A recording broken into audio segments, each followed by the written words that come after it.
您的设备需要维修吗？我们提供免费诊断，无需打电话或亲自到店，直接上门取件并送回。维修前提供报价，确认后才继续。简单、透明、专业。链接在描述栏。在这期视频中，我们将为您详细讲解如何清洁 Dyson SV30吸尘器以及如何更换滤网。这些步骤简单易行，能够帮助您维持吸尘器的最佳工作状态。首先，确保在更换滤网之前，吸尘器已关闭并拔掉电源插头。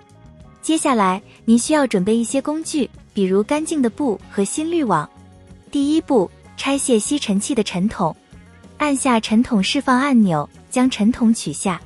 接着，倾倒里面的垃圾，并用干净的布擦拭尘筒内部，确保干净。第二步，将尘筒放回吸尘器上，确保它牢固地卡入位置。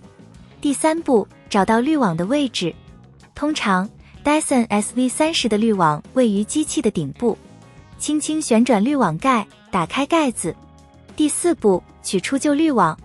如果滤网非常脏，可以用水冲洗，确保清洁干净。但请注意，滤网在清洗后必须完全干燥才能重新安装。第五步，安装新的滤网。将新的滤网放入滤网槽内，旋转滤网盖以锁定位置，确保滤网安装稳固，以免在使用中出现问题。